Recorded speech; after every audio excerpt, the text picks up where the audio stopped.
Okay, so get this. We're diving into some research that really, and I mean really, challenges what we think we know about Gen Z and the workplace. Yeah, it's always interesting to kind of peel back those assumptions we have about different generations. Absolutely. So this 2022 academic article that we found, it focuses on Gen Z job seekers in Vietnam. Oh, wow, Vietnam. Yeah, and Vietnam is what's considered a transition and emerging economy, so it's kind of a different perspective than we might get if we were looking at research, coming out of like the US or Europe. Right, yeah, helps us broaden our understanding a bit. For sure. So what really stood out to me in this research was the emphasis on like the social side of work.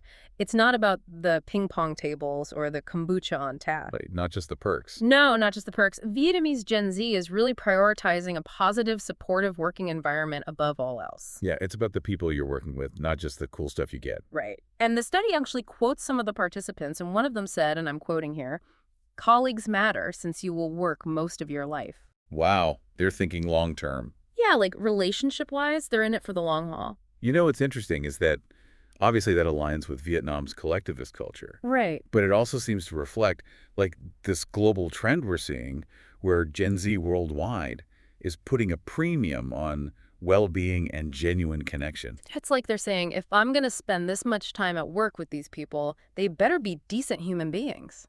Yeah, and not just decent, but supportive. Yeah. Another participant in the study said, it would be easier if I could work with people that could be treated as friends. I love that. There's that real desire for teamwork, not that cutthroat competition. Which makes you wonder, is this like a reaction to the whole always-on hustle culture that's been so dominant? Yeah, it could be. Like, are they craving something more human-centered? That's a great question. That's what I'm thinking. And speaking of prioritizing well-being, okay, get ready for this. Overwhelmingly, Vietnamese Gen Z found the traditional 8-hour workday, 5-day work week unattractive. So they're not really into that 9-to-5 grind. Not so much. Now, flexibility is obviously a hot topic everywhere these days, but why do you think it's so important to this particular group? Well, if we consider the context in Vietnam, they've seen really rapid economic growth and urbanization recently. Oh, interesting. Yeah, and that's probably exposed Gen Z to different lifestyles, different work models, so they're less likely to settle for that rigid traditional structure. It's like they're seeing the possibilities and thinking, why be confined to this outdated system? Exactly. And it connects to that global trend of remote work, the gig economy, entrepreneurship. Gen Z is seeing that work can happen anytime, anywhere. So it's not flexibility for flexibility's sake. It's a fundamental shift in how they view work. Right. They want autonomy. They want control over their schedule. It makes a lot of sense. Okay, so we've got a positive work environment and work-life balance as major priorities. But there's another element here that I found really interesting, and that's the role of corporate social responsibility, or CSR. Ah, yes, CSR. That's not just a buzzword for Vietnamese Gen Z. It's a make-or-break issue for them. Yeah, they are not messing around. And what's interesting is that they're looking at CSR from both an internal A&D and external lens. Okay, yeah, break that down for me. So internal CSR is how a company treats its employees, like ethical practices, fair wages, gender equity. External CSR is the company's impact on the wider world, sustainability, community engagement, that sort of thing. Got it. And they're holding companies accountable on both fronts. Wow, that's serious. Yeah. One of the participants actually said, and I quote, "I have blacklisted some companies with bad CSR reputations. I do my research and talk to people. There are so many companies out there. I would like to avoid those." So they're literally canceling companies that don't align with their values. Pretty much. I mean, to me, that suggests like a deeper level of awareness than we've seen with previous generations. Oh, absolutely. Yeah. This is a generation that understands the power they have, their choices as consumers, as employees. It has a real impact. So it's not just about getting a job. It's about making a statement. It's about aligning your work with your values, which is something we're seeing more and more these days. For sure. Which leads us to this idea of managing Gen Z's expectations, because they've developed this reputation, right, for having pretty high expectations. That's definitely out there, yeah. And to be honest, this research does back that up. Vietnamese Gen Z has high expectations, especially when it comes to feeling valued and having a clear path for their career. So what does that look like in practical terms? Well, for example, a lot of the participants talked about working for big-name companies, but only for a short period of time, like a stepping stone to boost their resume. So less about long-term loyalty, more about strategic career moves. It seems that way, yeah. Which means companies might be dealing with lower initial organizational commitment from Gen Z. It's almost like they're approaching their careers with a more like entrepreneurial mindset, building their personal brand, I like that, yeah. They're thinking, how can I make myself more marketable? which is totally different from, say, our parents' generation who might have prioritized stability and climbing the ladder within one company. Yeah, it's a huge shift, and it means companies need to adapt their recruitment and retention strategies. Okay, so we need to unpack that more. What are the implications of that lower initial commitment from Gen Z, and how can companies actually meet these high expectations? Let's dig into that. This is where it gets really interesting. It does, and we'll do exactly that right after a quick break. Stay tuned. So we were talking about how Vietnamese Gen Z seems to like prioritize strategic career moves over that long-term loyalty. Yeah, and that's where it gets tricky for companies, right? Because it's one thing to know what Gen Z wants, but actually delivering on those expectations, that's a whole other challenge. Especially when those expectations might seem a little, well, unrealistic from a traditional perspective. It's true, there's definitely tension there. This generation wants it all. Purposeful work, work-life balance, a positive social environment, a clear path for their career. And they're not afraid to walk if a company isn't meeting those needs. So what can companies actually do? Is it even possible to create a workplace that really satisfies Gen Z? I think it is possible, but it requires a real shift in thinking, a move away from those outdated models and a willingness to try new things, to adapt. So less, this is how we've always done things, and more, how can we evolve? Exactly. It's about being proactive, innovative, and really understanding what makes this generation tick. Okay, so let's get specific. If you were advising a company struggling to attract and retain Gen Z talent, where would you tell them to start? Well, first and foremost, they need to take a serious look at their company culture. Makes sense. Yeah, this is a generation that's super aware of the work environment. They're online, they're reading reviews, talking to people, doing their research. So it's not enough to just say you have a great culture. You have to actually walk the walk. Exactly. You can't just throw a mission statement on the website and call it a day. Mm-hmm. Companies need to actually invest in creating an environment that's positive, supportive, inclusive, where employees feel valued, respected. So that's the foundation. Without that strong company culture, everything else kind of falls apart. Exactly. You're building a house on sand without it. Okay, so company culture is step one.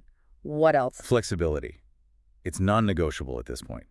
Gen Z wants control over their schedules, the ability to work remotely or have flexible hours, and they want to see that work-life balance prioritized by the company. And not just as a perk, but as an integral part of how work gets done. Precisely. It's a fundamental shift in how work happens. Which actually makes me think back to what we were talking about earlier, that lower initial organizational commitment. If companies are embracing flexibility, does that make it easier for Gen Z to move on to the next opportunity when it comes along? Yeah, good question. It seems kind of counterintuitive, right? You'd think flexibility would actually lead to more loyalty, not less. Yeah. It's a valid concern. But here's the thing. Even if a company offers all the flexibility in the world, if they're not providing opportunities for growth and development, Gen Z will still leave. So it's not just about keeping them comfortable, it's about keeping them challenged and engaged. Exactly. They want to feel like they're learning, they're expanding their skill set, they're making a real contribution. So it's not just about perks, it's about having a path forward in their career. Right. And companies need to be upfront about those career paths too. No more vague promises of growth potential. Gen Z wants specifics. What skills do I need? What are the milestones? They want a roadmap, not just a vague sense of direction. It's like they're approaching their careers like a video game. They want to know how to level up. Uh-huh. I love that analogy. Yeah. They want to see that progression, and they want it quickly. This is a generation that's used to instant gratification, so companies need to find ways to deliver that sense of progress, of achievement. Okay, so lots of feedback loops, regular check-ins, clear expectations from the beginning. Exactly. Plus, mentorship programs, training opportunities, chances to take on new challenges. All of that contributes to a sense of forward momentum. So it's investing in their development, not just expecting immediate output. Right. And that brings us to the third thing that's crucial for attracting and keeping Gen Z talent. Walking the walk when it comes to CSR, corporate social responsibility. Which we talked about earlier. They're not just checking boxes, they're holding companies accountable. Right. And they can spot inauthenticity from a mile away. So companies need to be genuine when it comes to social and environmental issues. It can't just be lip service. It has to be backed up by action. It has to reflect their values, not just sound good. Exactly. And this can be tough for some companies because it requires self-awareness and a willingness to be open about where they need to improve, to be transparent. So basically saying, we're not perfect, but we're trying to do better, and being open to feedback. Yes. And that can be scary for some organizations, that vulnerability, Hmm. but it's essential for building trust with this generation.